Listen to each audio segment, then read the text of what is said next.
All right, so welcome. My name is Carrie McKenzie. I'm one of the Mitigation Specialists at Evergreen Fire. I also would like to introduce the other people that I work with, that I have the privilege of working with. So my twin, my doppelganger is Keenan. He's in the doorway. We're identical twins. Sarah Ben is our ambassador coordinator, and she wrangles a lot of people out in the community that are an extension of the fire department into neighborhoods. If you are here tonight and you're an ambassador, can you please raise your hand? Woo! Right. So thank you to all of our ambassadors for being here tonight and supporting us in the community. Feel free, if you guys are curious about the ambassador program, reach out to Sarah Ben, reach out to anybody that raised their hands. We'll also have some more information coming later on that. Jess Moore is our program coordinator in the Wildland Division. So you'll see a lot of presentations from her. Everything that comes out of the Wildland Division comes to outreach and education. She's kind of the lead that I have. All right, let's dive right into it. So Firewise Landscaping. There is no such thing as a fireproof plant. Just like there's no such thing as a fireproof house or a fireproof safe. I don't know if you've heard the stories coming out of the Marshall Fire that the safes that were in the house, you keep them safe. They were in the basement. There was nothing left. Eventually, with enough time and heat, it was burned. So, just to give you a little bit of a background on wildfire, there's predominantly 3 components to a wildland fire. Okay, weather. Can you change that? Okay. Topography. Can you change the slope of your property? Who has a flat piece of property? No one. Oh, you're the lucky winner. Okay. Okay. So out of 2 of those 3, can we change fuel? Can you change fuel on your property? Yes. Okay. So you are the biggest piece of the puzzle as to whether your property, whether your structure or structures on your property has a fighting chance during a wildfire. It's not us. Yes, we do play a part, but we need your help to do that, okay? Defensible space. Just a very brief overview. What we want to have happen is we want fire to drop from the treetops. We want it to drop on the ground. And we address that in the 100 feet from your structure. As it travels closer to your structure, we want it to remain on the ground. We don't want it to go back up into the trees. Now it comes to another zone. Notice it's a little bit leaner. Okay? We want to continue to have fuel on the ground. And then when it hits this outer 5 feet of a non-combustible area, the fire, we want it to whip around your house. Okay? So we'll talk about that a little bit more. So, what is Firewise Landscaping? I don't know if you can find a better picture of, we want fire to whip around what is important to you. For those of you that I've met through home assessments, usually I like analogies. This is your castle. What does every castle have around it? A moat. There are some people that struggle with that concept. If you're English, they usually pick up on it super quick. So, and so I'm going to teach you tonight how you can increase your ability to get the fire to travel around what's important to you. Okay? So not only does Firewise Landscaping help protect your structures better, but it also reduces the acceleration of the fire because of the fuel, because you're changing the fuel load. What we want people to do, though, at the end of the day, is to get out. Okay, structures can be replaced. You can't. But also, too, who would like to see properties clear cut? And that, nobody raises their hands. People get nervous when we come out because they're worried that we're going to ask them to clear cut. That's not the intention of a Firewise landscape. We live in the mountains for a reason. That's part of the love of where you live. That's part of the draw. is the landscape. So there's I love science. There is a fire scientist by the name of Jack Cohen. So if you like fire videos, if you like the details of fire science, Google him. He's the one that, through his research, came up with those home ignition zones, which we teach during our home assessments. And basically, it's the areas around the home that are principally responsible for the structure's ignition potential. And you'll hear that a lot. There's a lot of fun acronyms in the fire service, and there's a lot of fun words. And in ignition potential, vulnerability, survivability, those are all words that you might hear pretty often. So we have a fun video. I love videos. I'm going to draw your attention to a few things, and then we're going to back it up so that you can see it again, because if it goes quick, I'm going to miss it. And fire's fun to watch sometimes. So, all right. So what I want to draw your attention to is right in this area. There's no fire right there. We do have a fire right there. We're going to talk about how that fire got there. But watch in this area. You guys see it? Spontaneous combustion. Oh, okay. Just grabbing. We're gonna talk about it. Okay. So pause it right there. Thank you. Okay. So the time on this is we're 30 seconds into this video. Watch this fire, but also too what's over here. Another fire. What started these little fires? Embers. Okay. So when we do home assessments, we talk about 90-degree junctions quite a bit. What is this object? A fence. Okay. What might this be? Looks like a bush. Makes you wonder if it's a juniper, right? What's right here? Okay, so we're 30 seconds in. I don't think we'll need to go back and replay it. Okay, 30 seconds in. Watch the time and watch this right here.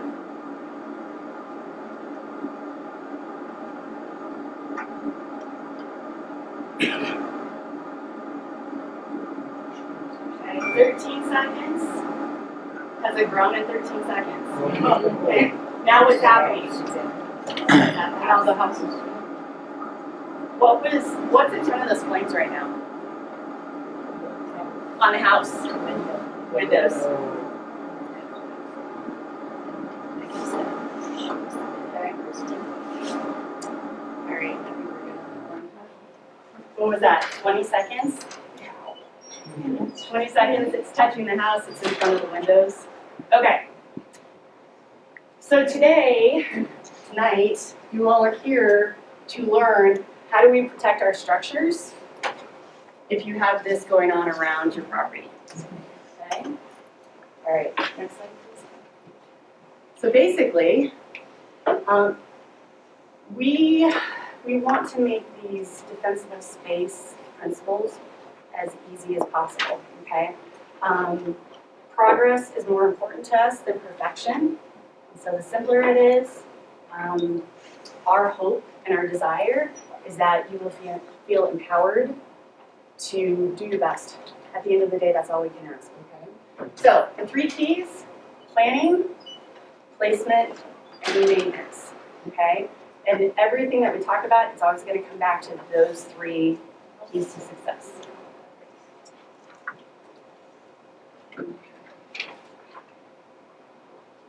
This is what you guys came for, right? What's going to burn, what plants are good, what plants may not be as good. And this is not a black and white kind of division. Basically what we're looking for is things that will decrease flammability, low oil, low resin content. If you have more moisture in the plants, it's going to be harder for them to ignite. Okay. Soap, latex, pectin. Who knows what those are? Because I was going to ask you to explain them. Right? Basically, they're chemical compounds within the plant, and it reduces flammability.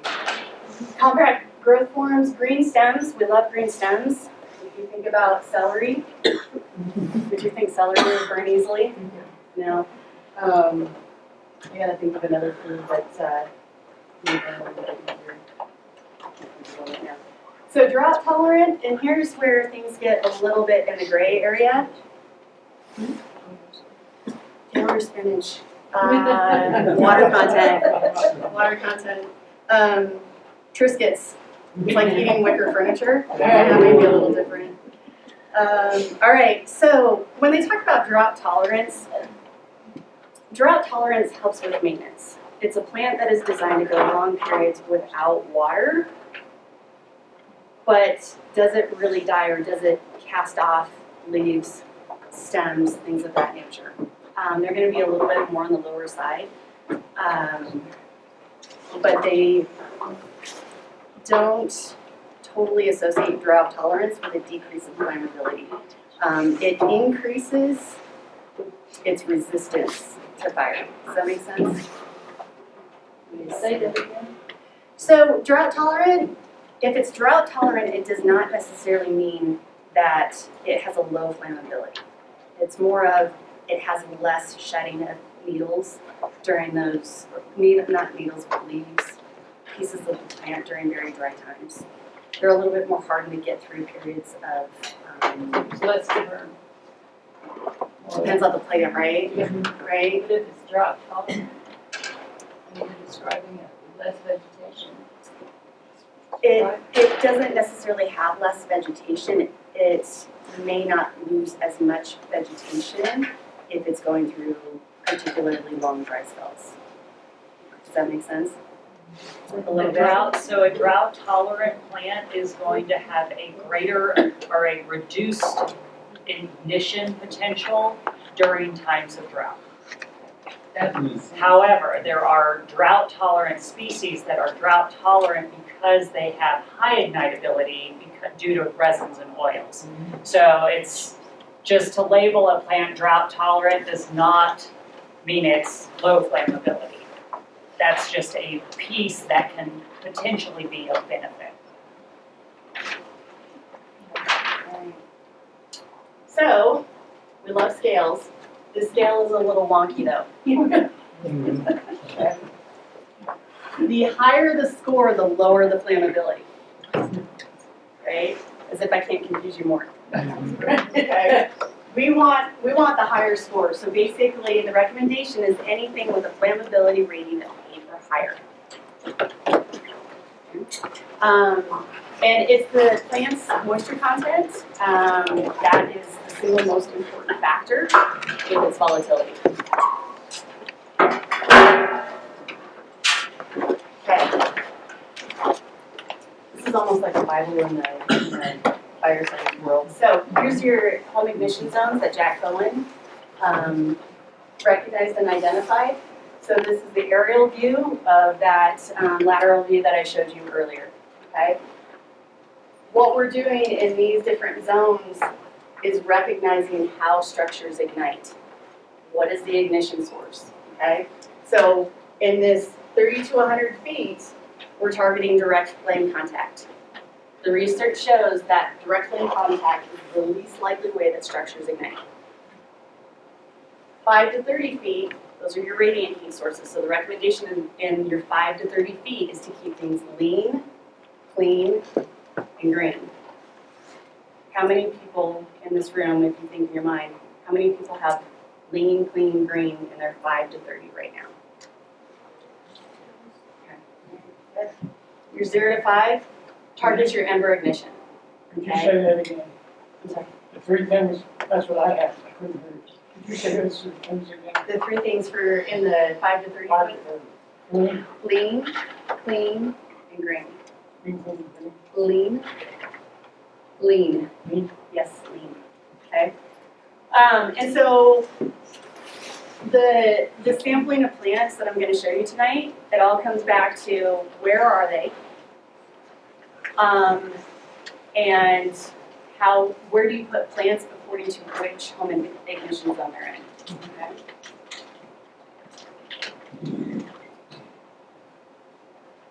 Maintenance.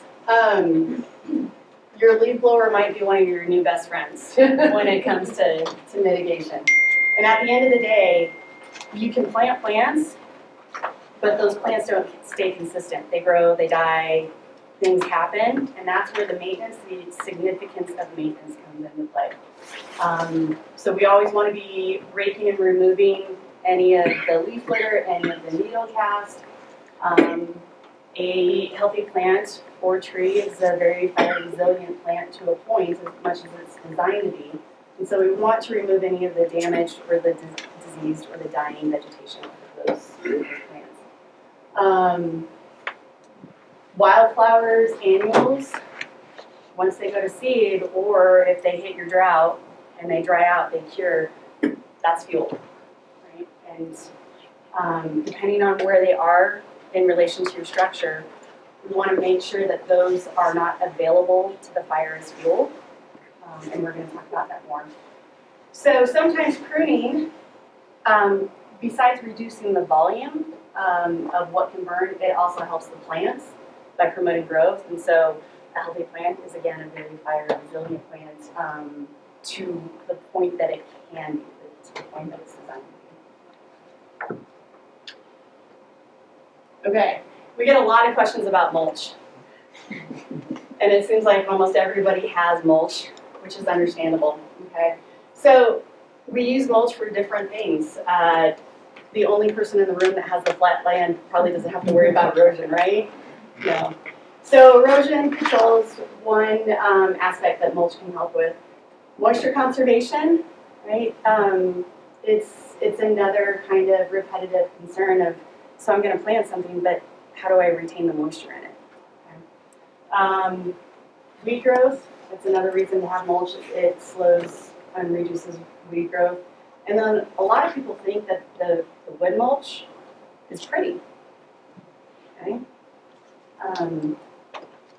Hopefully I can change your mind on that one. Okay. Great. Organic and rubber. And I so relate when I talk to property owners about their mulch, and basically it's a lot of brainstorming and thinking out loud, and almost daily, maybe a couple times a week, I hear somebody say, so should I get rubber mulch? And my response is, well, do tires burn? And that's when the light bulb goes on, and we all have those moments. And so we don't, we really would love to steer you away from rubber mulch. It smolders longer, it's hard to extinguish. It's also a synthetic material, it's got petroleum in it. I was just gonna say, petroleum. Right? How does that burn?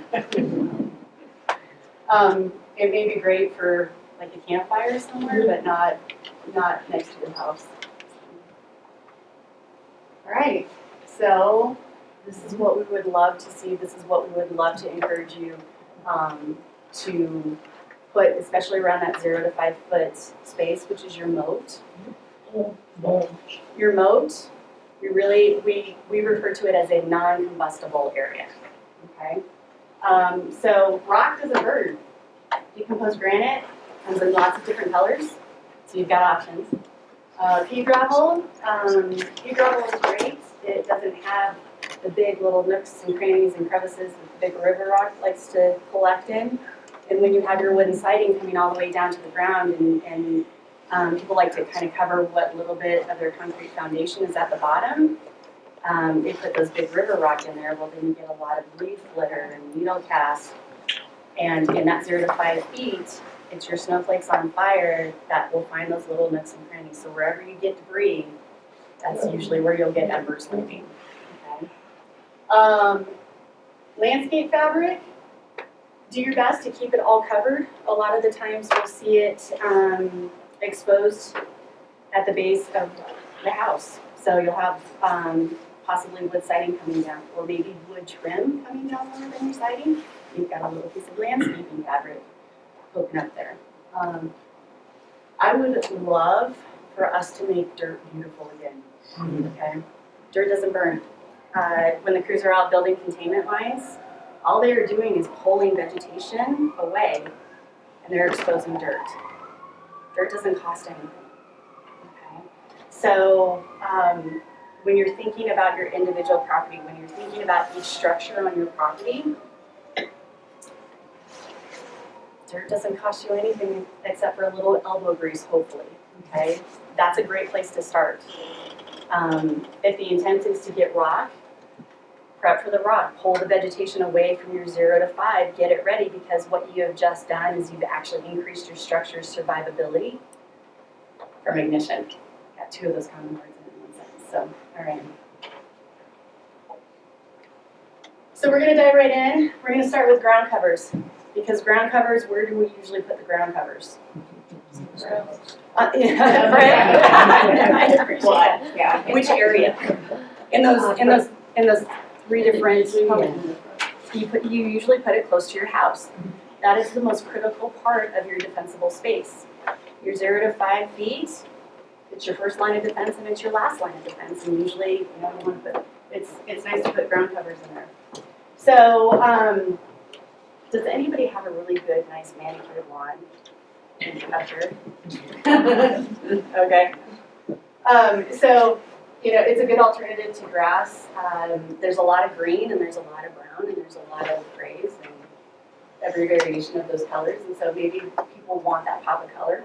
Add color to it. Here's the soil erosion again, right? So ground mulch, instead of mulch, consider putting the ground cover in. Okay. So here's where we get to with your ground covers, the planting. Not everything grows up here, does it? Right? So that shrinks the available options for you. Water needs. Those are a couple things that, great, you can put a ground cover in with the appropriate elevation, but if you put a shade plant in a full sun exposure, are you going to have a nice, beautiful plant, or are you going to have fuel? Okay. So placement, every plant, we're going to talk about recommendations. 0 to 5 feet, usually not recommended, okay? 5 to 30, that's your reduced fuels area. And so if you think about the plants near the 5 feet, we recommend that those be lower and more widely spaced than the ones that are nearer to the 30-foot area because they're farther away from your house. So that 5 to 30 feet, we're targeting radiant heat as the ignition source for the structures, okay? Windows and decks, weakest parts of structures. You saw what happens, like how far that one, whatever that vegetation was that ignited, that was still a pretty good distance from the house. Did it still touch the house? Did it still potentially cast heat on the house for an extended period of time on the windows? Okay. That 30 to 100 feet, again, that targets your direct flame contact. So for your ground covers in those areas, it's, I don't want to say you can, but that area provides an opportunity to have larger surface area covered by vegetation. If you think about fire like electricity, electricity needs that conduit to travel. What's fire's conduit? Plants, vegetation, it's fuel, right? So all we're doing is we're trying to break the continuity in the fuel so that you can influence the direction that the fire travels. And then you have the embers, which is why it's important to select appropriate plants for the area. And then again, maintenance, cleaning. Cleaning's just always going to be there. So clear and remove the dead vegetation, and then again, plants grow. As they grow, that's when you break the continuity, and you can either transplant them. My mom rips out plants a lot, so or you can donate them. Just anything to break the continuity in them. So, contestant number 1, program should be your ton. So here's your flammability rating. Is 8 good or is 8 not so good? 8's good. Okay, just making sure you guys are making me on this one. So we've got one that has the potential to grow well in any part of Evergreen. Okay, it does well at 5 to 10,000 feet of elevation. Now we've got bloom times of May and June. We left. So in these booklets, basically, I've picked a few from this booklet. This has all of the numbers. The numbers of the flammability rating are gonna be on the far right. So this will be in that booklet, okay? And we've got more of those on one of the tables over here you can grab later on too. Sarah Ben's handing them out. Raise your hand if you need one. So no need to take notes on the slides up here because I took it all out of that booklet, okay? So again, you've got your water needs, this is all in the planning phase, and soils up here can kind of be challenging sometimes, depending on your slope and depending on your aspect. You have some slopes that are nice, hot, dry, sandy, and then you have other ones that are nice and wet. And so placement. So his mature height is 6 to 8 inches. Okay. We want to place him outside of your non-combustible node. Okay. He's going to be on the lower side, so placing him right on that 5-foot line. You've got a little bit of wiggle room. Okay. Then it comes down to smaller pockets. Okay. Clean around him. Give him space so that if that one singular little plant in your 5-foot area, if he ignites, it's really going to put off that heat and that flame that we saw in that video. So he'll just go up and kind of be done. And so the maintenance on him, cut the flowers off, it'll encourage the reblooming on him. It's still 5 feet away from us. That's the recommendation. Yeah. Okay, sand lily. These look like fun little, they almost look like the Hawaiian flower of Colorado. Right, so these don't go as high, so if you're high up on Winter Gulch, which I've had the privilege of being there quite a bit lately, and all the neighbors are blaming me for the snow that you get every time I go. So these are not gonna go as high up. We've got the bloom time of April and May, so you can kind of stagger these plants.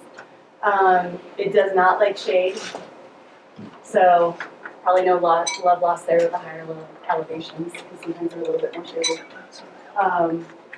Here's your drought tolerant kind of components, okay? Drought tolerant doesn't mean that he won't burn. He's going to be 4 to 8, potentially 8 inches tall, and also too, elevation is going to affect bloom times. Elevation is going to affect heights as well. But I thought he was pretty fun. He's in the booklet. Where do you buy it? I did not look at that. So you can reach out to CSU and the Colorado State Forest Service because they were the ones that made this. So we follow Colorado State Forest Service is kind of like the gold standard of the defensible space recommendations out here. So stone crop, that's a fun one. We've got a Firewise garden out the front door. Is there anybody here from the garden club? Okay, so we have a garden club that has actually made a Firewise garden out there, and so when you leave, hopefully there's still going to be enough light. The plants are labeled, so you can see some examples of Firewise plants out in our garden just to the left. To go back to where you get it, we just went to Granite Seed Erosion Control, which is in Commerce City, Okay. and found a lot of wildflower seeds that were either shade tolerant, deer resistant, sun tolerant, and you can request specific seed mixes. Oh, that's good to know. So Harlequins in Boulder is a fabulous resource as well. What was the name of that? Harlequins, it's in northwest Boulder. So your stone crops, they like similar soils and sun exposures that your ponderosas do. So think about your hot, dry, sunny, acidic soils. That would be a good candidate if you have an area on your property that you'd like to grow. But they're beautiful too. So penstemons, they are very versatile plants. They come in a lot of different varieties. In the booklet that you received, you'll notice that there's different varieties, and when we get to yucca, you'll notice that sometimes variety matters, okay, and how they burn. Here's one that it'll go up to 10,000 feet. Now we're pushing bloom times a little bit earlier in the spring. Their mature height is 8 to 12 inches, right? So maybe we pull that out a little bit further and we don't have it kind of floating with that 5-foot line, and we would pull them out a little bit more. And if you have any of these stems that are curing, that's when you trim them up. You don't want the dry vegetation with the green vegetation, because if you have dry vegetation and if an ember finds that, that will ignite and it can have the potential of quickly curing out what's green. Okay, and there's some really good examples of that coming up. Kinnick. It's like spelling Mississippi. I don't know how many times I had to proofread this to make sure I got it right. So Kinnick, who recognizes this from their property? Quite a few people. Okay, we love Kinnick. So the higher elevations are not going to see it as much. They do bloom April and May, full sun. They're your ponderosa juniper areas. They get 4 to 8 inches. So the further out from your structures you go, the larger the clusters. You can have, I don't want to say you can have, but we don't shy away from having those bigger clusters out into that 50, 60 foot area. It's the continuity in it, okay? So I mentioned that fire is like electricity and travels. In the fire world, we talk about fire ladders. And all we want to do is we want to poke the rungs out of the ladder so that the fire has a hard time traveling. When you have the non-contiguous clusters that you are kind of subtly constantly observing, you can maintain the clustering. We just don't want to have an entire carpet out there full of kinnick that ignites. Kinnick also too, it doesn't carry fire very well at all.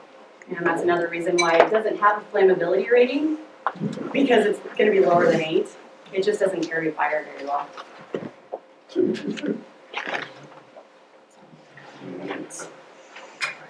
I have a feeling this is what my hair looks like in the morning.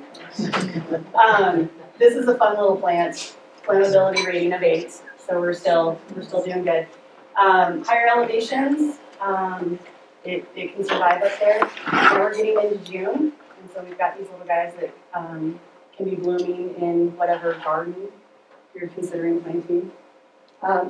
18 inches, right? So now we're wanting to get back just a smidge more from that 5-foot area, okay? And again, non-contiguous clusters. The naughty onion. Look at his flammability rating. Can't get any better than him, huh? Okay. So again, he can be planted at high altitudes. Gravelly soils, right? I'm sure you have a lot of areas with gravelly soils. Who's interested in the pollinators, the wildlife kind of plants, right? So he's going to be a pollinator. He's an easy grower. So he's considered a wild onion. They say that the bulbs and leaves are edible, but don't bet the farm on it. And the fire department told me I could eat it. Okay. Wallflowers? You were my witness. I did not tell them to eat them. Okay, so flammability rating of 9. Again, another high altitude. Now we're getting into flowering plants. Okay, 1 to 3 feet. We want to continue to kind of march our way away from the structure. So whenever you're thinking about landscaping, or you're thinking about plants, or you're thinking about anything on your property, always come back to how will this affect my structure? Where is it in that defensible space? Okay. Another pollinator, and it doesn't matter what kind of water you have, they'll do well in it. Jacob's ladder. He does not look sturdy enough to climb. Another high altitude plant. Flowers anywhere between May and August, but we need that area or provide enough water for him to survive. Okay. 1 to 2 feet, depends on your elevation.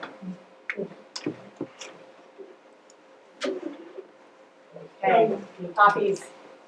These are so pretty, aren't they? Again, another high altitude plant, blooming May to June, sun or shade. These guys seem like they can pretty much just manage whatever environment you give them. 2 to 3 feet, okay? So think about dense clusters or larger clusters, 2 to 3 feet tall when you're 0 to 5. Would that be concerning knowing the video that you just saw?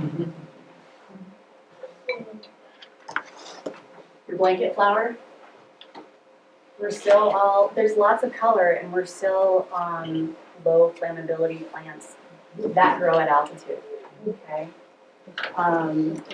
These 1 to 1.5 feet, those are sunflowers. So those were just a sampling, ground covers and flowering plants. There's so many other options that are available. Grasses, I personally love grasses more than anything else. Do you think that they will burn? Yeah, they'll burn. Everything burns eventually, right? So they're also easier to grow than all of these flowers. Okay. So you can use them as ground covers, areas of focus. Erosion control, there's more options for your erosion control except for the flat surface looking ones. But, there's a flip side to them. They ignite easily and they burn rapidly, okay? So that's where planning really is key for what you're doing. We're gonna talk about turf grasses more so than ornamental grasses. Again, it comes down to watering needs and elevation. Not every type of grass will grow at this elevation. Here's where your placement is critical, okay? Redundancy is a beautiful thing, isn't it? That's why you guys don't have to take notes. So 0 to 5, that's our non-combustible surface. We don't recommend it in there at all. A lot of times we'll see grass seeds that have rooted and started sprouting.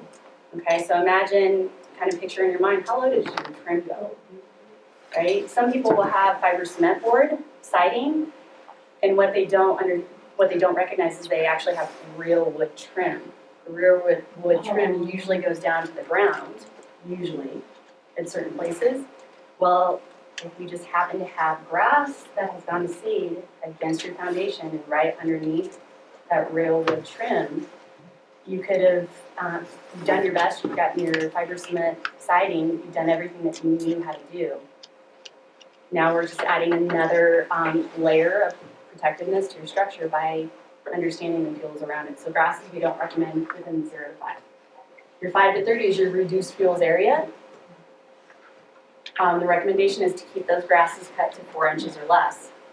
Okay? That's a pretty big area to make sure, and a lot of people have sometimes like acres. Okay? You only need to go out to 100 feet with the mitigation, but 5 to 30 feet is a pretty significant size when it comes to cutting grass, right? And especially if it's rocky and you don't have a riding lawnmower. Sometimes weed whackers don't even take care of it. Do your best. Okay, that's all we can ask. Start at that 5 feet and just basically chase your tail and make circles and bump out a couple feet every circle. So what you're doing is you're widening the area of protectiveness around your structure from the grasses. Okay. 30 to 100 feet, there's certain things that we don't want to burn, okay? Your structures, those are your castles, we want to give them a moat. What else might be out in that 30 to 100 feet besides outbuildings that you don't want to burn? Trees, okay, so we give the trees their own little moat. That's where we cut the grasses down underneath the trees. So at the end of the branches, that's considered the drip line.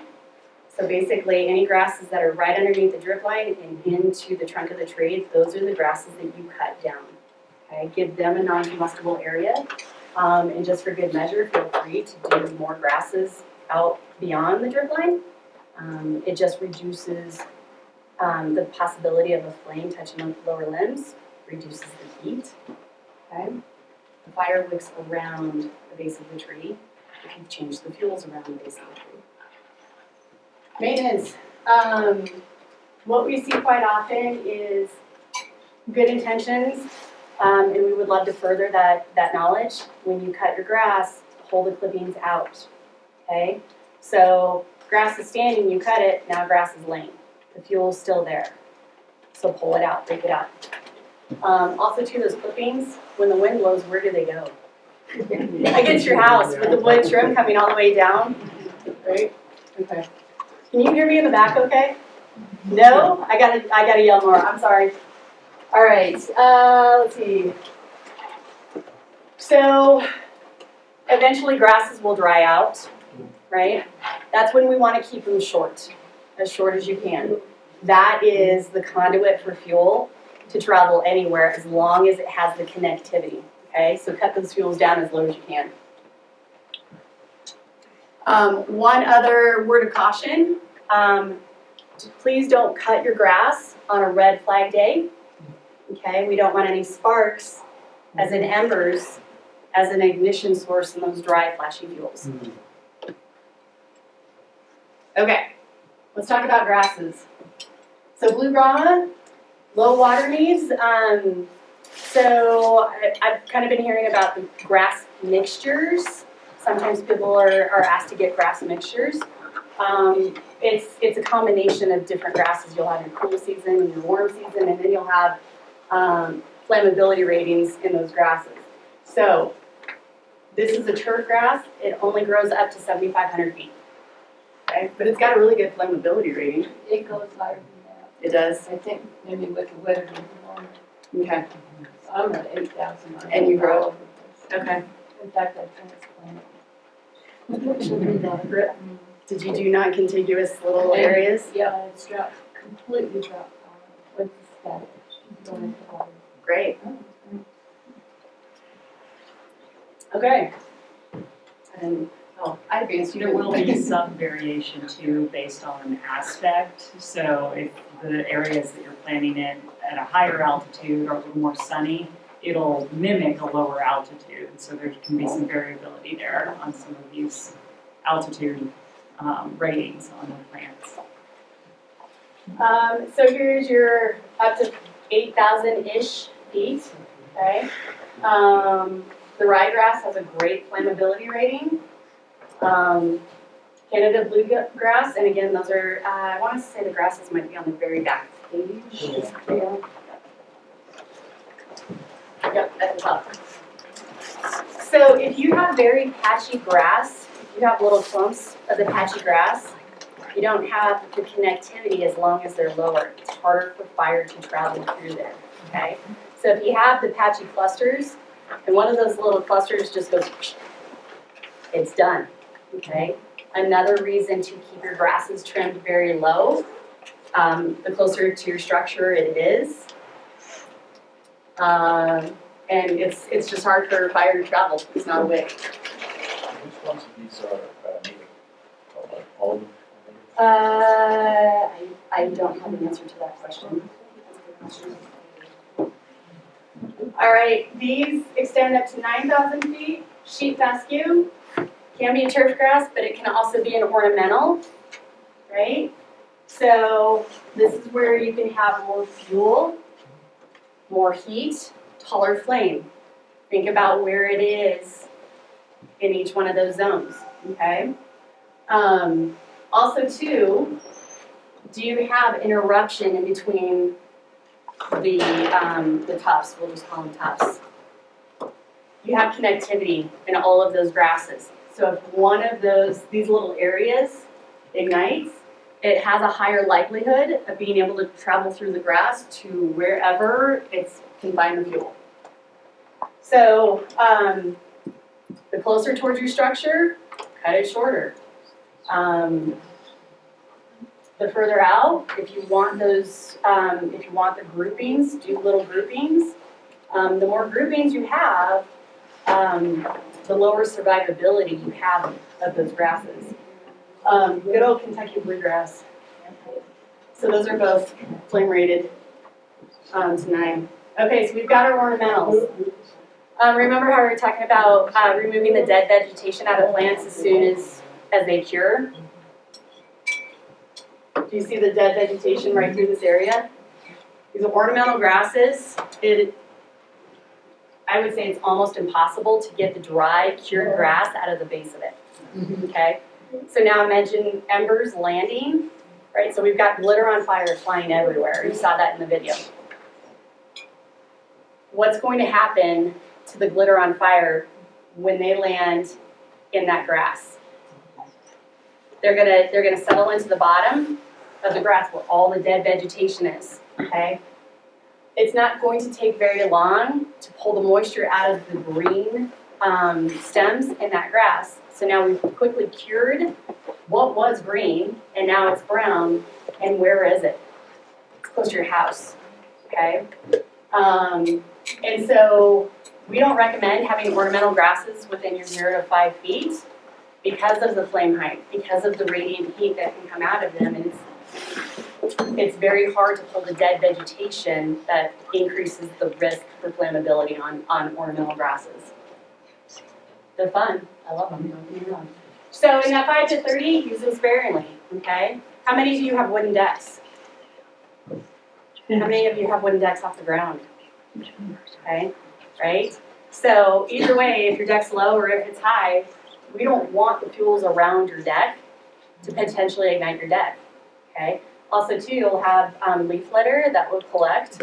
We don't want that collecting against your deck or on top of your deck or on top of your wooden joists, even though you may have composite on top. So these ornamental grasses, if you have a tree that you don't want to ignite, give it a mow, okay? So don't put ornamentals under the drip line trees. Fencing, okay?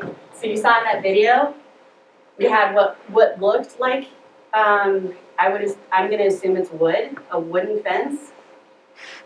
How do you think, when those ignite, how do you think the wooden fencing is gonna do? Not good. What's the wooden fence connected to? Okay. So, you know, they dry out in the fall. Sometimes we don't get snow until November, December, right? So the Marshall Fire happened December 30th. Lots of dry grass, okay, that was standing, okay? The grass with the fire to the fencing with the fire to the houses, okay? So if you have not had a home assessment, we really encourage you to schedule one with either myself or Keenan, and we can look at your properties and we can teach you some of the vulnerabilities, but we'll also teach you how to improve those vulnerabilities, okay? All right. What's the significance of the windows? That's probably a dumb question. but No, it's not. It's a great question. So, did you hear the question back there? Okay. Significance of windows? The windows. Yeah. I can't repeat things very well. I know what you said. So, what's the significance with the windows and protecting the windows? What do you do to glass to get it to bend? Okay. So what happens is the part of the glass that is exposed to the heat will start to warp and bend. The part of the glass that's in the sash won't preheat as much. So then you'll get weak points and you'll get fracturing. Windows, when they are not compromised, they're a barrier to embers flying inside your home, inside your detached garage, inside anywhere, okay? So as soon as we put heat on them, and enough heat, they'll fail, then they leave gaps, embers can freely fly into your structure. Okay, it's a good question. All right. So grasses, ornamental grasses, treat them like a shrub. I'm going to teach you how to treat them like a shrub. Okay, but not yet. We're going to talk about wildflowers or flowers. Who loves wildflowers? Right? Okay. So this is probably your one and I wouldn't say your one and only pass for the 0 to 5, but wildflowers really do kind of just add a different dimension to very structured, defensible space that can sometimes look, I guess we'll just say hard. Wildflowers just look soft, don't they? Let's go ahead and get on this side. Okay, so keyword here, if, in your 0 to 5, if they're well maintained and irrigated. Wildflowers, the volume that is in the wildflowers, unless you haven't been maintaining them and they have a lot of leaf litter at the bottom underneath the flowers, but if there's bare dirt on the ground underneath the wildflowers and they're irrigated, then we don't discourage that, okay? Again, you don't really want to put them in front of windows. And then with wildflowers, isolate them from other fuels, okay? We want to contain the wildflowers. You can have an entire field full of wildflowers as long as they've been maintained underneath. They're less of a threat to your structure than other types of vegetation. Okay, again, just like grasses, when they cure out or they've had their first hard frost, they are going to turn into fuel and they're going to turn into fuel standing. Okay, so cut them down, take them out, and that will improve the survivability of your structure.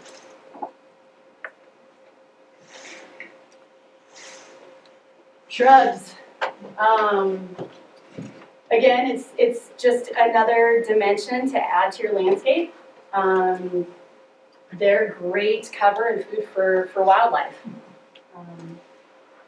They're fun. They're susceptible to embers, okay? They also add more fuel to the fire, okay? It's all about fuel loading. Your wildflower is very thin, very wispy, very green. Now we've got shrubs. Shrubs are going to be a little bit more dense. They're going to add a little bit more volume of fuel. You're going to get higher radiant heat. So fuel loading. We just described that. Also a ladder fuel. So if you think about the tree that you want to protect on your property, okay, you want to give him a moat. If we have a shrub underneath him and the shrub ignites, what does that potentially do to the tree? Potentially. Okay, yeah, and it's ladder fuel. So we'll have vertical ladder fuels. So it could be grass to shrub to tree, or we'll have horizontal ladder fuels. Shrub to shrub to shrub. Ground, like all the grass, could be a horizontal ladder fuel. Treetops. Treetop to treetop to treetop, that's all horizontal. The goal is to keep fire out of the trees and onto the ground. You can control it better. Okay. So again, we go back to our planning. What's the water needs? What's the elevation at? We don't want to plant something that's just going to die and add fuel. So shrubs are not recommended in your 0 to 5, okay? Flame heights, you can get flame heights. You saw it in that video, 2 to 4 times the height of the fuel. Also too with shrubs, for every foot of height, give them 2.5 feet or 2.5 times the clearance of their mature height around them. So what you're doing is you're isolating. If that shrub were to ignite, you've got the clearance. The hope is that will be isolated and it has no fire ladder to travel from shrub to shrub or from shrub to tree or from shrub to house. Okay? Again, maintenance. Gotta love maintenance. Clean, clean, clean. Mitigation, a lot of it is just cleaning. Especially the dead vegetation underneath the shrubs. Usually the shrubs, the foliage will come down to the ground. There's a lot of things you can't see underneath there, right? Like the bunnies or the grandkids' toys. You'll also have potentially needle casts from the trees falling into the shrub. They get shaken a little bit and it falls down into the base of the shrub. That's just kind of kindling for the shrub. Okay? So look underneath. Okay. Talking about kids' toys. How many of you have ever taken anything out of the bottom of this because you had to, not because you wanted to? I was just gonna say, it's too dangerous. Like a ball, or yeah. You're almost better off just leaving it in there and getting another one. They have thorns. So, but they've got a good flammability rating. Okay. Drought tolerant. They do well with little water. They just don't like soggy soil. So if you have different soil types, he may be a good candidate. 2 to 3 feet tall. So that's the height of maturity. So 2.5 times his height of maturity. That's how you want to space them.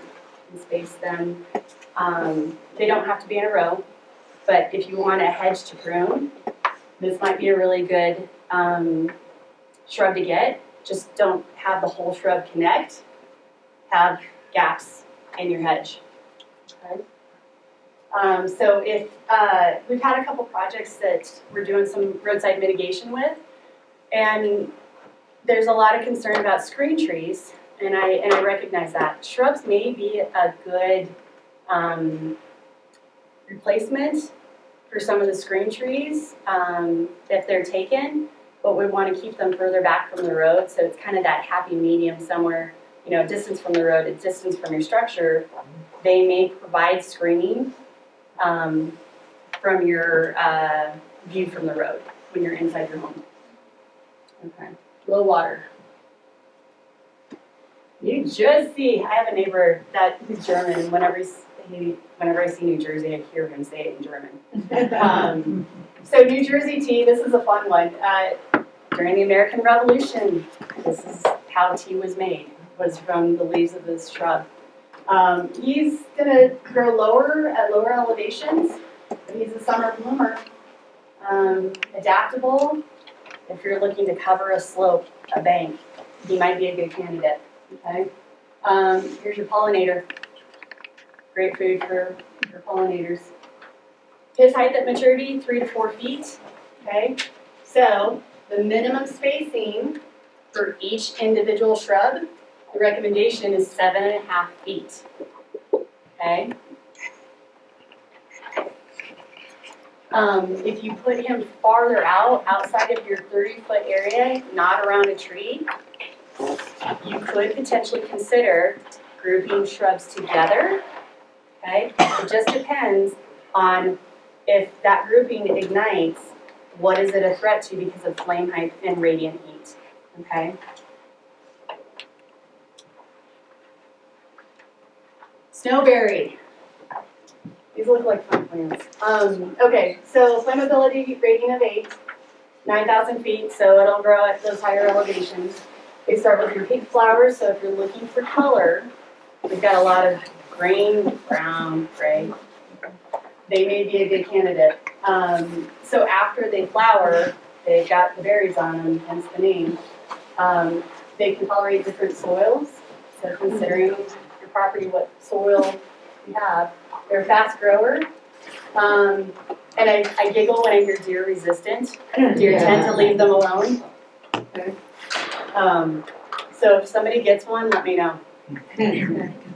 5 feet tall, they're more of a rounded shrub, so if they're 5 feet tall, you want at least 12.5 feet of clearance around it. Okay. Smooth sumac. Flammability rating of 8, okay, they only go up to 8,000 feet. These are very similar to oak. When they burn, for fire crews it's kind of fun because these turn into little sprinkler heads. So think about a lawn full of sprinkler heads and trying to drive your garden hose through it. It's a little tricky. So they give great fall color. So if you're looking for the fall colors, that might be a good candidate because of the flammability rating. So again, think about where do we put him? He may be farther out, that 30-ish, maybe farther out area. It all just depends on what you have on your property. So 25 feet of clearance around him. You can group them. The more that you have in a group, the more clearance I would recommend having around it. So also too, so sumacs are pioneer plants. They thrive in areas where a lot of other vegetation doesn't. So if you have an area on your property, you're having a hard time getting anything to grow, this may be a good candidate for you. They do spread, so buyer beware. Okay. And also too, the elk and the deer love to rub their head, love to rub their antlers on it. So if you want to attract the deer, maybe you can distract the deer with this plant so it doesn't eat the other ones. Yeah, right. So mock orange, people thought that it smelled like orange blossoms, hence the name. So if you want a fragrant shrub, this might be a good candidate. Not all the varieties actually have a scent. The recommendation is to buy a shrub, a mock orange, when it's blooming, so you can tell if it has a scent or not. I can remember my mom talking about scents, and she'll do all of her homework and her research for probably weeks. Find the plant at a special nursery, bring it home, plant it, and the next year, that didn't have any scent to it like it said. So try buying it when you have blooms on it. Let's see here.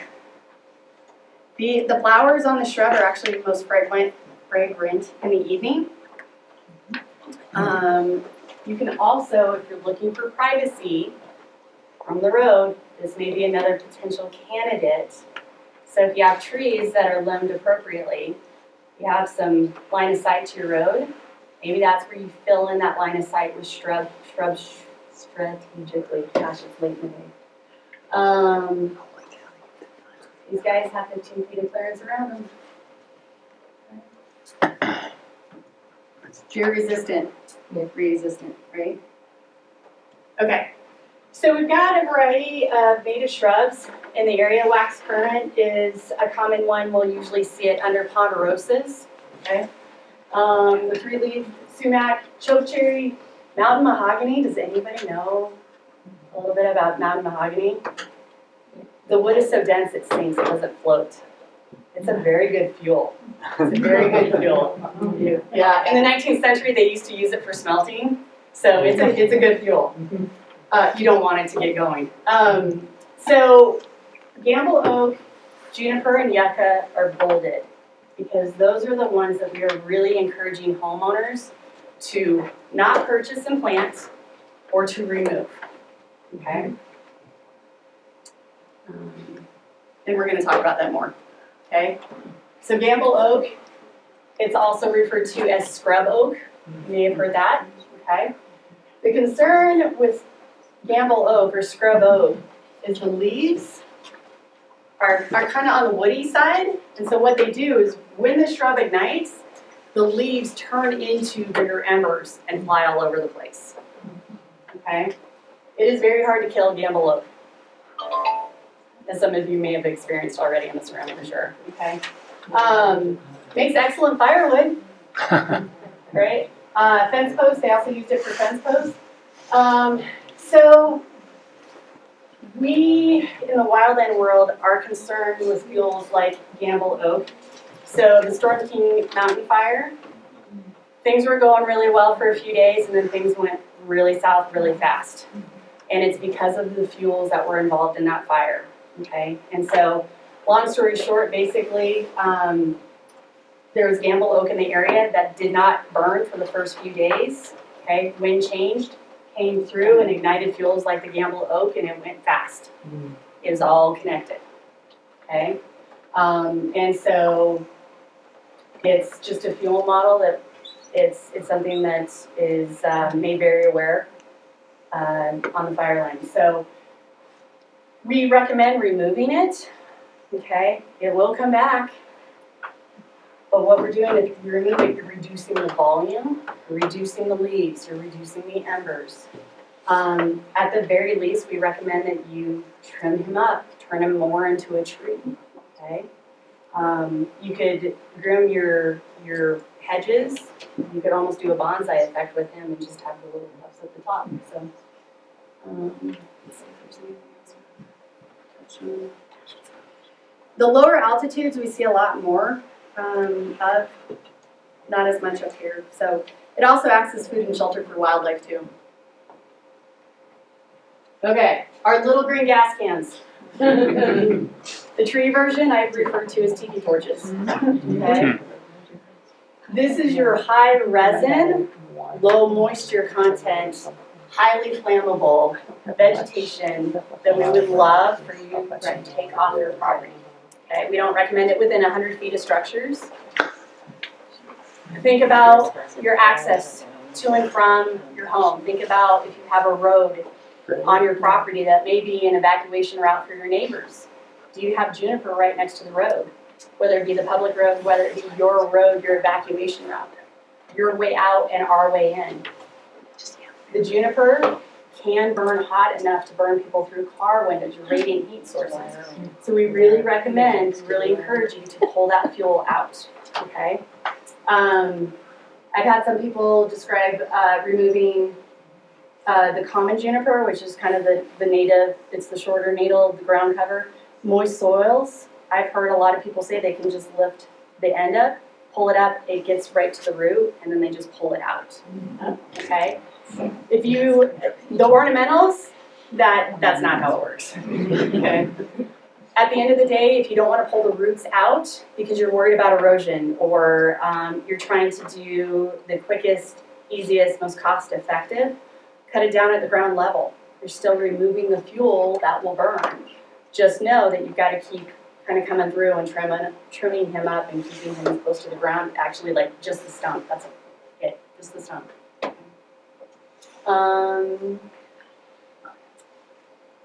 Just like the ornamental grasses, you have the dead vegetation in the middle of it. Have you ever seen a juniper hedge that's been cut? And they were thinking that they were going to have this nice, like, English hedge that's nice and green. And it's green on top, but it's brown everywhere else. That's the dead vegetation, so embers will be flying in there. Not only does it have a lot of oil in it, it has all of that fuel.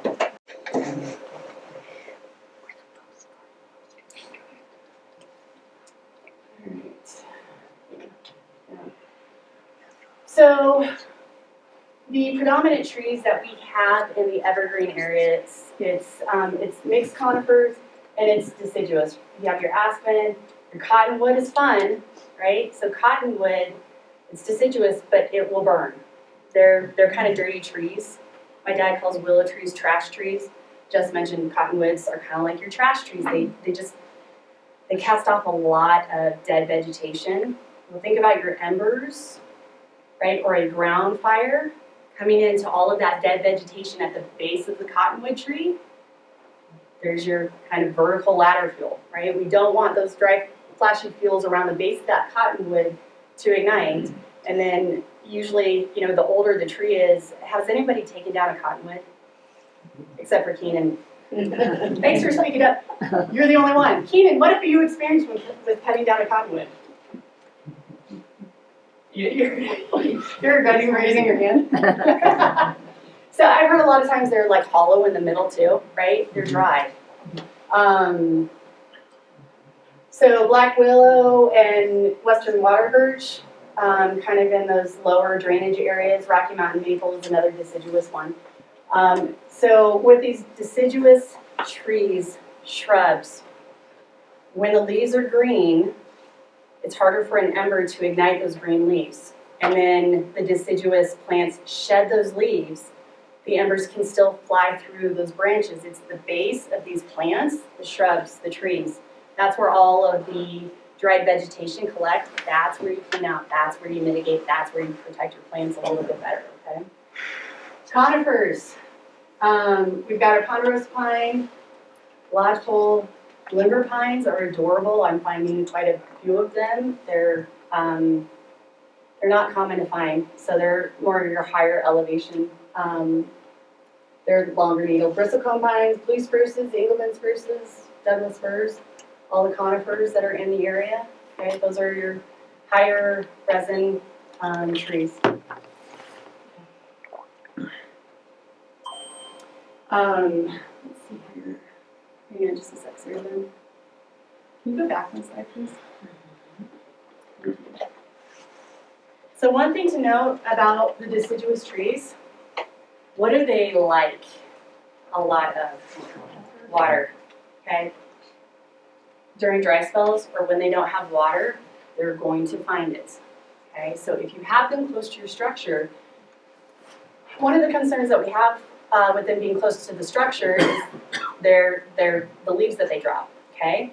But if you clean the leaves, there's really not a concern because of their high water content close to structures. So for fire, we don't have a concern. But if they don't have water, they're going to find it somewhere. They're going to find it in your pipes, your septic tank, your leach field, okay? They can send, like with the aspens, they can send them up through, just had one coming through her driveway, okay? So just a word of caution. Aspens, we don't shy around. If you have aspens close to your house in your 0 to 5, we are not concerned with that. It's the leaf litter that they drop off. Can you clean it off of your roof? Can you clean it out of your gutters? Okay, that was the one I wanted to direct on that one. All right, so the conifer trees goes back to planning. What are their water needs? What elevation are they growing at? I really appreciate when people have all these little regen trees that are the cute little fluffy things, right? And they don't want to take them out, they just want to transplant them somewhere else. They usually do really well on transplanting themselves. So placement, no, they're not recommended in your 0 to 5, but who has a very large conifer tree next to their structure? Okay. I appreciate the honesty, guys. You're at the fire department, everybody thinks we're gonna ask you to clear cut it, okay? So the answer to the 0 to 5 feet of whether or not we recommend that you do something with that tree is, it depends. What kind of tree is it, okay? If it's a ponderosa are a very fire resilient tree, okay? What size is it? The smaller it is, the more concerned we get. The bigger the tree, the thicker the bark, the more fire resilient it is. Okay, so please tell your neighbors we are not going to come out and clear cut or tell people to take a gigantic ponderosa tree down simply because it's right next to their house. It comes down to maintenance. Okay, can you access the roof to clean the needles? Do you have a bubble or a buffer? Can you get one from branches overhanging the structure? Can you get a 10-foot bubble around your structure? Have you seen them growing up through people's decks? Right? Notice how I didn't ask anybody to raise their hand on that. It's all about the conifer trees, limb them up, clean around their base, mitigate. We want to isolate that tree. We need to give that tree a moat, okay? And then it comes down to those big, beautiful ponderosa trees or a big, beautiful fir or a spruce. Are they connected in the crowns, right? Because we were talking about ladder fuels, your horizontal ladder fuel and the treetops. Can a fire outside of the 100 feet be wicked? Does it have a conduit to take it right to that one tree by your house? Okay. So in the 5 to 30 feet for the conifer trees, it's that 10 feet of crown spacing between single or grouped. We usually don't encourage people to go more than 3 trees. The more trees you have, the more you need to mitigate, the more points of failure, the more you decrease the survivability. And the same thing in that 30 to 100 foot space, okay? We want to keep fire out of the trees, we want to keep it on the ground. So the maintenance of the conifer trees. So the recommendation is to limb them up. Basically, we need to take their skirts from like the 1900s, about the 1930s, 40s.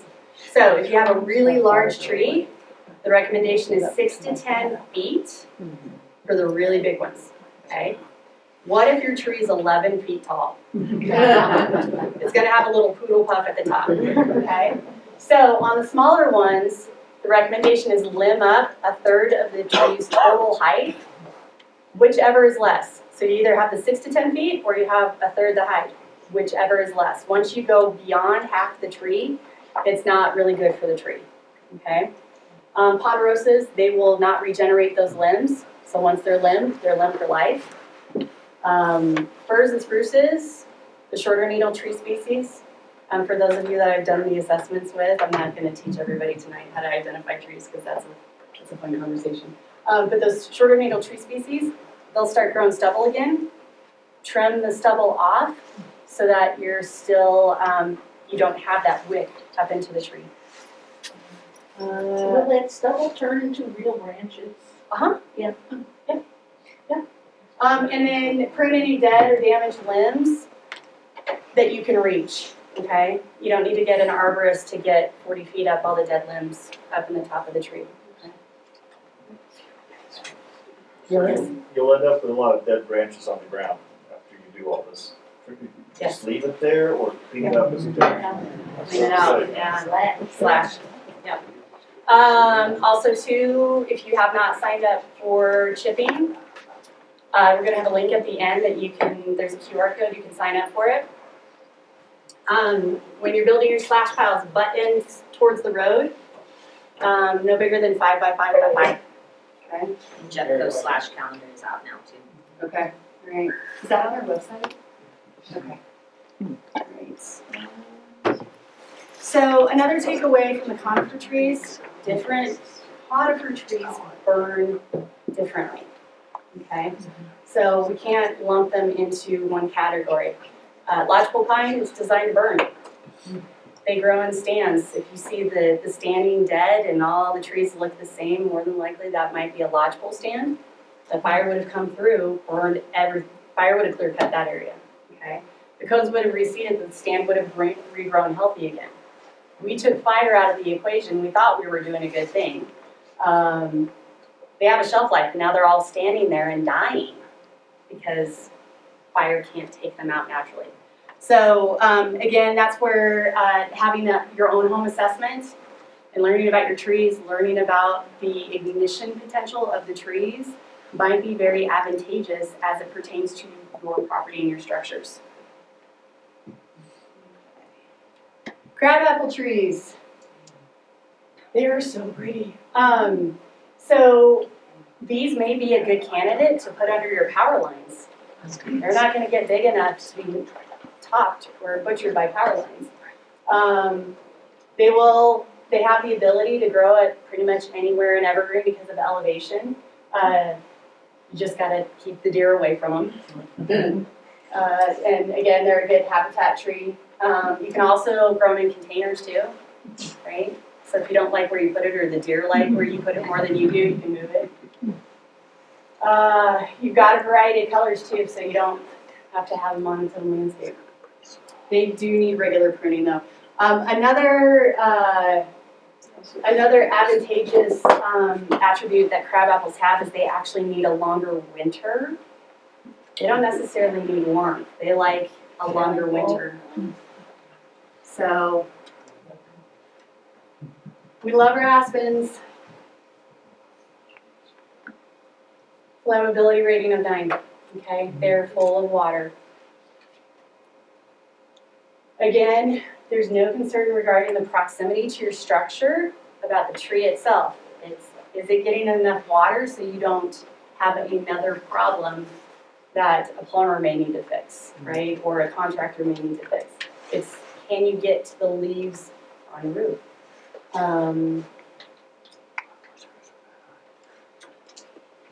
Remove dead trunks from the stands. They are amazing trees.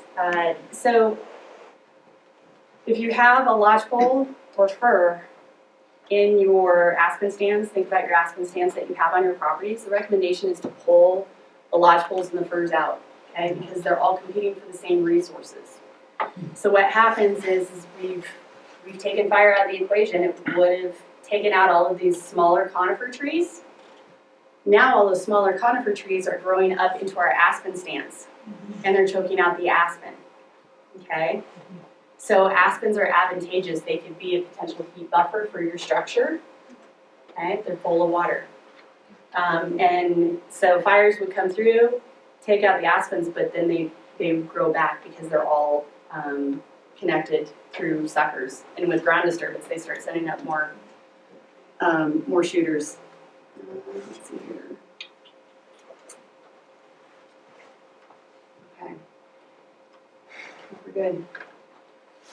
So, if you're interested in having a home assessment, if you haven't had one for a few years, even if you had one last year, it's always a good idea to get another set of eyes, fresh set of eyes, kind of talk about maybe what is the priority for this season, because who can do everything in one season, right?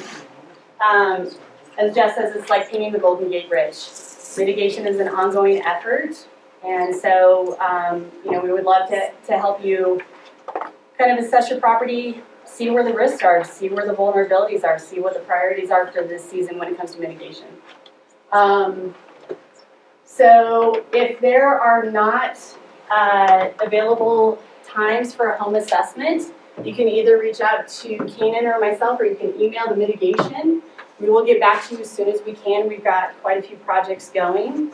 But we will get you scheduled as soon as we possibly can. We're opening our schedules like this week, within a week, would you say, for June. So feel free to reach out, schedule a home assessment. Chipping program, if you need to get rid of some slash, sign up for the chipping. If you're interested in helping with the wildfire ambassador program, everybody is valued. There's different opportunities. You don't need to spearhead an entire plan unit if it's your neighbors on your street, right? If it's a couple streets. Whatever the capacity is that you have, reach out to Sarah Ben, reach out to any of our ambassadors, and talk to them about it and see if it might be something that you would like to participate in and make a contribution. Rotary Wildfire Ready, this QR code will take you to the link. There's a lot of information for home gardening, defensible space, evacuation, right? So that's another resource that you have. We also have coming up, May 22nd is a wildfire forum. The topic is evacuation. It's at Evergreen High School from 6 to 8. Okay. There's going to be multiple agencies there. So there will be us, Jeffco Sheriff's, Clear Creek Sheriff, Clear Creek Fire, I'm guessing Genesee Foothills. Yeah, so the Wildfire Forum is an annual event, and this year we're going to tackle the evacuation conversation.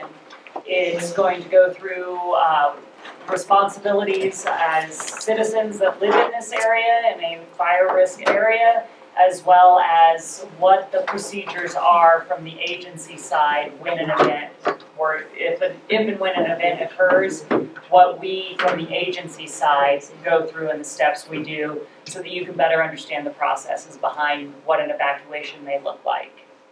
That will be on May 22nd. I also want to remind, there were a lot of folks that trickled in as we got started. There are sign-in sheets. Carrie, Keenan, and Sarah Ben's positions are grant funded. Sign-in sheets, your name has a dollar amount attached to it to help me pay them. So one of the things is I've been able to bring these positions on for our fire district is, through these grant funds, one of the things we want to do, we've built out the ambassador program. We've been continuing to do bigger, more presentations like this. Feel free, if there are presentations that, you want to hear about, you want a tree-specific presentation, or, Keenan did the burn demo, the landscaping one was Carrie's baby this season. So if there are things you would like to see us present on, let us know. And, now with this increased capacity, we've got the ability to do things like this more often, so just let us know. But please sign in if you did. There's multiple sign-in sheets floating around. Please sign in for us. Also, if you didn't get that QR code or you can't quite get it with your phone, at the end of the tables too are those QR codes as well for the home assessments, for the chipping, for the ambassador program website, and for the wildland website. So you have some more there if you want to scan them real quick and have them on your phone. We will also be doing garden center days. So either Keenan or myself will be we've got Home Depot scheduled for 2 days in June. We've got Big R 1 day in June, and I want to say the second day in August, so that we'll be there if you're there shopping and have questions, or if your neighbors are going, let them know that we'll be there. If they have questions, they can ask us mitigation questions. Yes. Where can we find out the dates and times for those? For the garden center days? Yeah. We will be publicizing them on our website, social media, and I can actually look for you. I want to say the first one is the first Saturday in June. Will be Home Depot.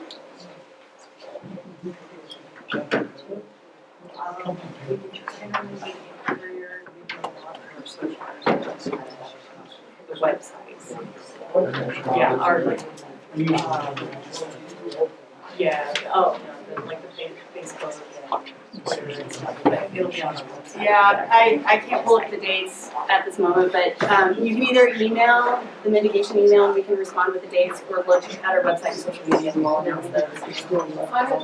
Back to the pre-evacuation. Yeah. With the brownouts that we had, I was trying to think. there's no electricity.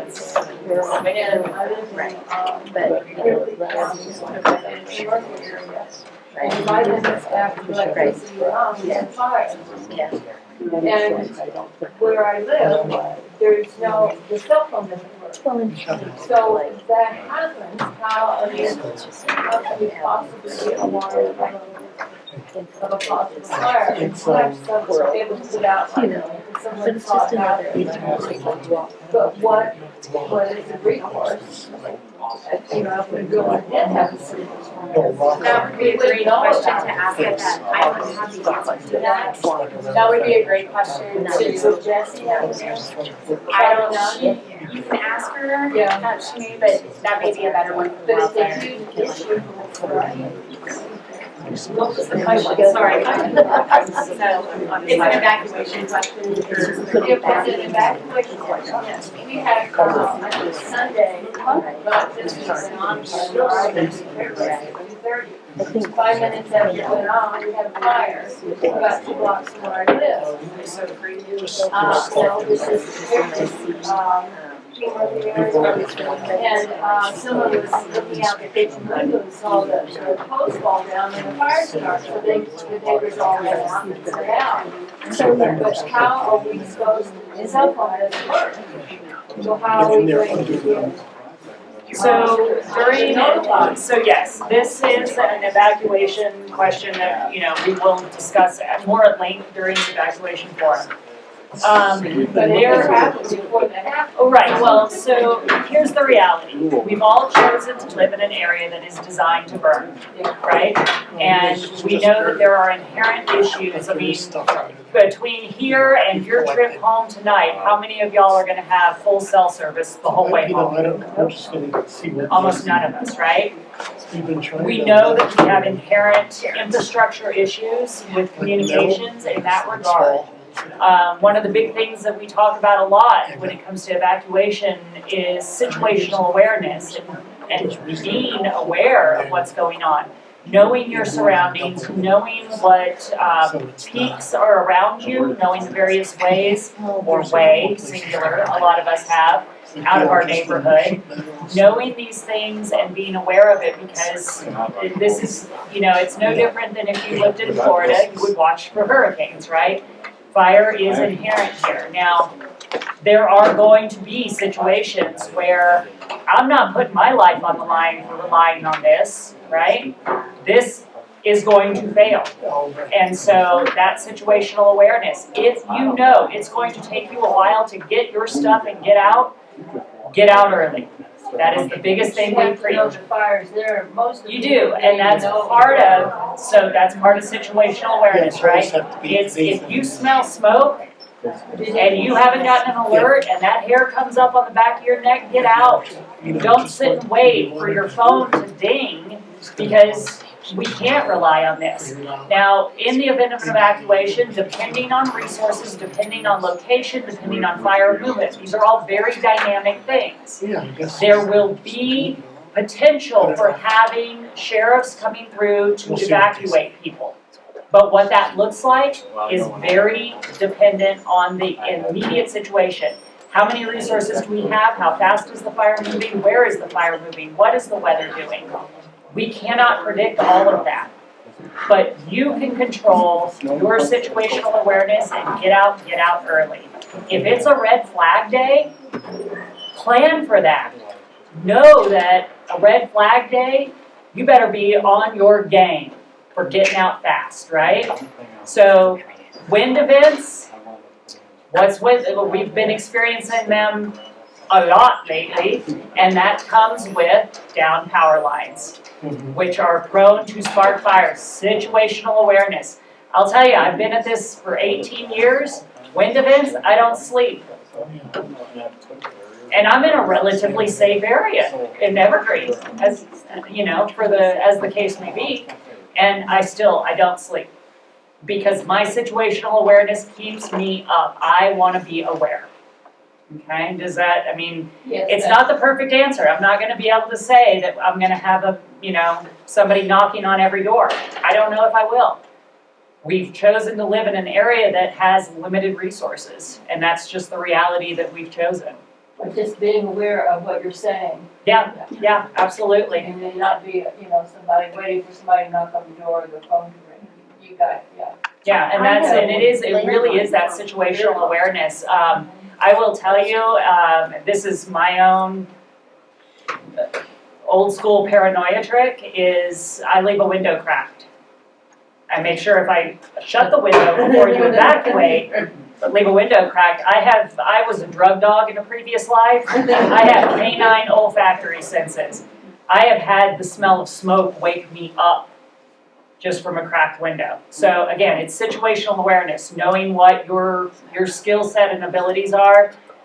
That's, being aware of what's going on around you. If it's a windy, dry night, be aware of that. Be prepared. Get your stuff already packed, ready to go. Yeah, and close it before you leave, because embers will get inside. Make sure you shut it. But it might be what keeps your ear attuned, keeps that smell in check.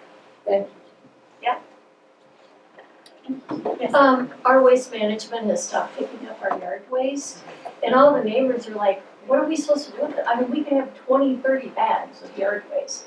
And is there a program that, or is that all on, I like your face. Well, I have seen neighborhoods that have composted pine needles. That's an option. I've seen the gamut. People have dumpsters. It is becoming a challenge, and we are trying to address it kind of at a higher level.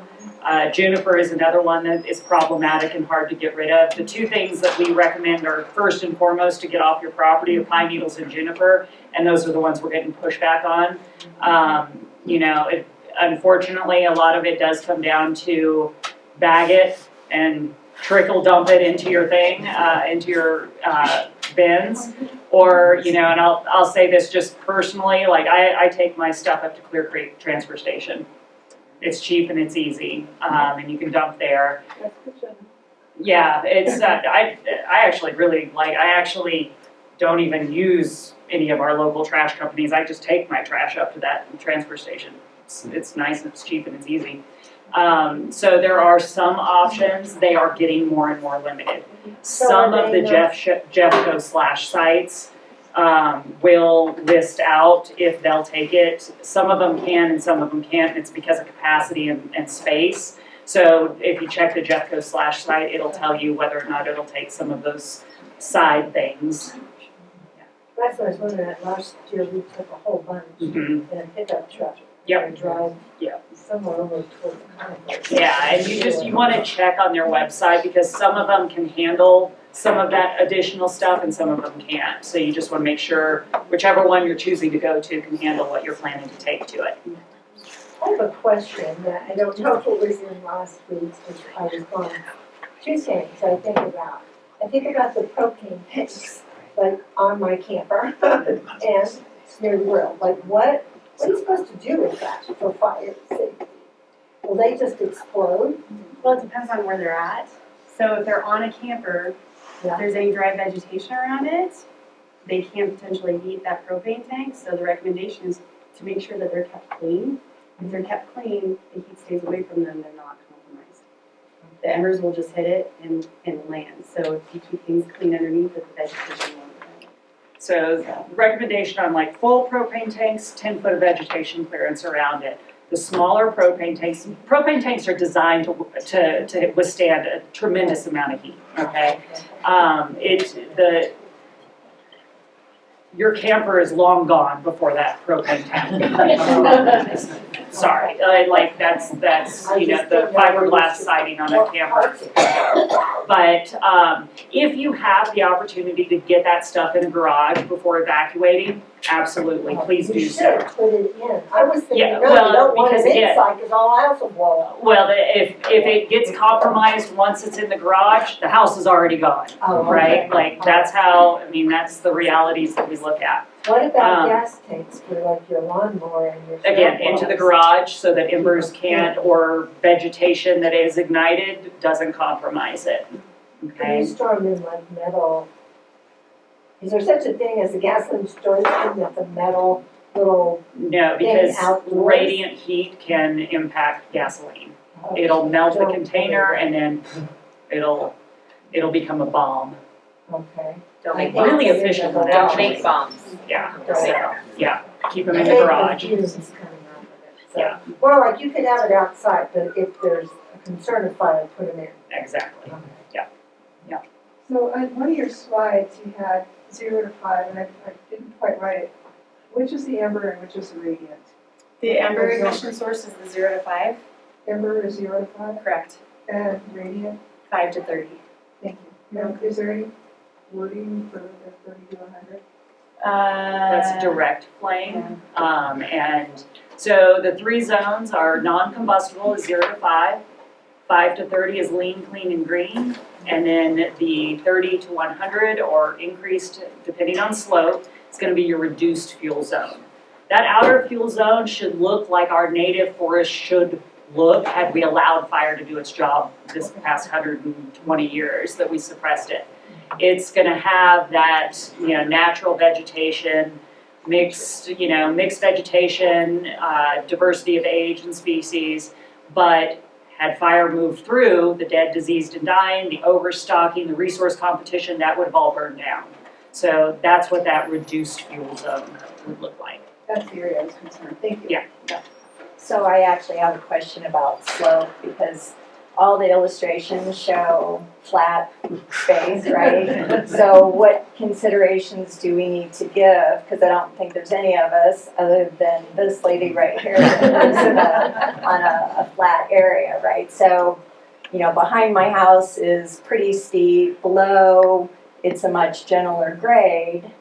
Where, So What are that's where we really do encourage our, you know, having Keenan and Carrie come out to do an inspection on your property.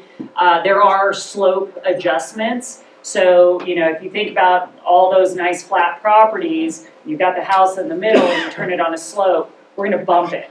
So you might not have to go as far up, but we're gonna ask you to go further down. okay, And so we might bump you out to 150. I've done out to 200 feet on some houses because we know where some people live here, right? But, you know, again, it can be very vegetation specific and, you know, obviously property specific. And that's where getting them out on the property will help you to determine, okay, where do I need to bump out a little bit more? What does it look like? You know, some of it we'll look at, well, you know, you've got a neighbor down below who's clearly not doing anything. So, you know, again, for your own safety, we're gonna maybe do a little different prescription in that area because theirs is gonna run up into yours, so how can you best protect yourself from theirs, right? So that's kind of what we're looking at, and that's where those home assessments, you know, that's why they're free. Get them out and do a personalized approach. So Jess, you might want to talk about fire behavior Oh, did it? Because I don't Yeah, know you did. about. She talked about it at the very beginning, Oh, okay. and fire behavior and stuff, I and didn't know fire, about the hill. it does, you know, fire runs uphill. It preheats, it runs uphill faster. So it's, you know, it's pretty basic. And that's where we do bump that out, for sure. Is there anything happening for people who take care of their properties? I mean, we're talking about some things that are important, and there's, I don't want to say small, but they're smaller. Then we have people whose properties are just dead trees, laying over dead trees, all this, a mess. So it's, And bring fire close. So there's a couple of ways that I approach that when I get asked that. Those of y'all that have not seen me speak before, I come out of Lake Tahoe in California, where there's state law for defensible space. In all the years I was working out there, probably less than a dozen, maybe 10 times did I ever have to pull the law card. I am of that mindset, you get more flies with honey. So doing presentations and outreach like this, I'm not a huge fan of fear mongering, although I've gotten a little dark here recently. But, you know, one of the things that the science of defensible space and home hardening is based on is for your structure to stand alone. So that's where we can start. Control what you can control. Once your space is dialed, you've created that buffer from, you know, the fools around us that may not do what we need them to do. There are no laws in Colorado for defensible space or even home hardening. There are ordinances and planning and zoning for various things that touch on some home hardening features. Currently in Jefferson County, if you do pull a permit to do work, then you have to do your defensible space. But there's nothing that gives me any legal authority to go to a door and say, your defensible space is not done, here's your ticket. I can't do that here. I used to be able to, but I didn't need to. Because it's through outreach, conversation, the ambassador program where it's neighbors having over-the-fence conversations with neighbors. It's people getting out and helping us spread the word to tell people. So many people don't do anything because they're scared it's clear-cut and it's going to look like this barren landscape. And that's absolutely, you know, Carrie's presentation showed us, right? Like, there's plenty of vegetation you can have and have a lovely landscape. It's taking things in that over-the-fence neighborly conversation. You get way more flies with honey. And that's the approach that we take. I don't know, I don't have a crystal ball. Do I see it coming in Colorado? I do. I do. Yeah, I do see, but quite honestly, what's driving things more than anything right now is insurance. That's driving it. So a lot of those properties that you see, they're gonna be in my inbox before long going, I can't get insurance, what do I do? And that's how we're gonna get stuff done. Good, bad, or indifferent. I have mixed feelings about that too. I get dark. I did notice that if you get the home assessment, that's not public information, it's not shared with the insurance company, which a lot of people are concerned about. Well, yes and no. So we are a public agency and we are subject to Open Records Act. Now, I've been doing this for 18 years and I've never had an insurance company pull. The reality is the insurance companies, they're making their own rules. They don't want to see what I have to say because it's less stringent than what they're telling people. So if they pull my stuff, it flies in the face of what they're trying to say.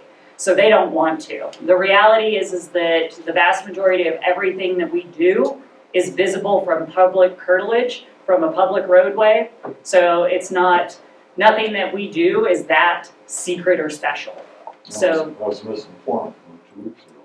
yeah, the older process of our inspections, we just handed you a sheet and it was done. Now we do, it's an online report that you can actually go in and self-update so that we can see that you're getting the work done. That also helps me drive data to keep positions funded in the Wildland Division.